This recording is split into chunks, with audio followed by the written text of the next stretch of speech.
200 বছরের বেশি সময় ধরে তেহরান পেয়ে আসছে ইরানের রাজধানীর মর্যাদা। এবার শহরটি হারাতে যাচ্ছে শ্রেষ্ঠত্বের মুকুট। তেহরান থেকে সরিয়ে মাকরানের দক্ষিণ উপকূলীয় অঞ্চলে রাজধানী স্থাপনের কথা বিবেচনা করছে দেশটির প্রশাসন। সম্প্রতি এক সংবাদ সম্মেলনে এমন তথ্য জানিয়েছে ইরান। সিরিয়ায় পুরনো মিত্র বাশার আল আসাদের পতন, ইসরায়েলের তৎপরতা, ট্রাম্পের শাসনামল শুরুর মতো এমন ঘটনাবহুল সময়ে কেন আবার সামনে আসলো ইরানের রাজধানী স্থানান্তরের বিষয়? মধ্যপ্রাচ্যে পরমাণু যুদ্ধের প্রস্তুতি হিসাবেই কি নেওয়া হচ্ছে এমন সিদ্ধান্ত? গত কয়েক দশক ধরে পশ্চিমা মদদপুষ্ট ইসরায়েলকে ঠেকানোর পাশাপাশি নিজেদের প্রভাব বজায় রাখার জন্য শক্তিশালী আঞ্চলিক নেটওয়ার্ক তৈরি করেছে ইরান। ১৯৭৯ সালের ইসলামী বিপ্লবের পর থেকে বরাবরই নিজেদের ক্ষমতা বৃদ্ধির দিকে মনোযোগী ছিল খামেনির দেশ।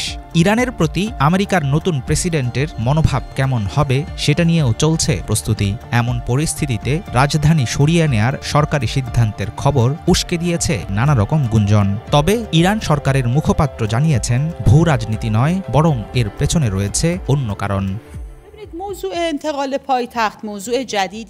রাজধানী সরানোর বিষয়টি নতুন কিছু না।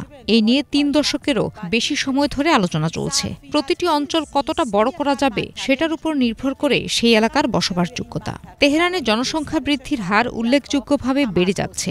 বছরের পর বছর ধরে বিভিন্ন বিলবোর্ডে লেখা দেখেছেন এটি একটি পানি সংবেদনশীল অর্থাৎ পানি স্বল্পতার শহর। রাজধানী স্থানান্তরের বিষয়টিও এরকম কারণেই হচ্ছে।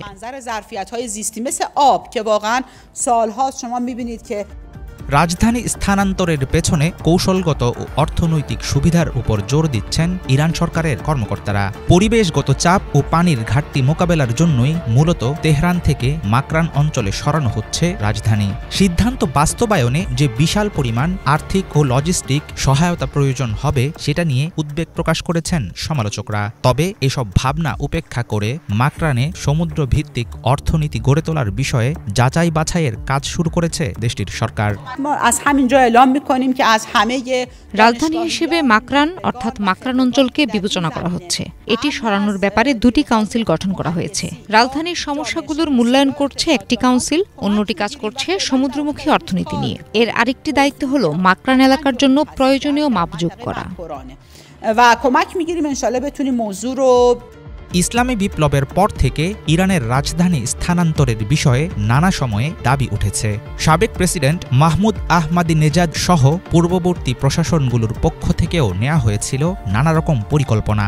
আর্থিক সীমাবদ্ধতা ও রাজনৈতিক জটিলতায় আলোর মুখ দেখেনি এসব প্রচেষ্টা।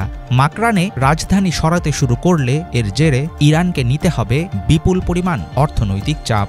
এমন বোঝা বহনে ঠিক কতটা সক্ষমতা রয়েছে তেহরানের খামেনির জন্য সেটা হবে একটি বড় পরীক্ষা।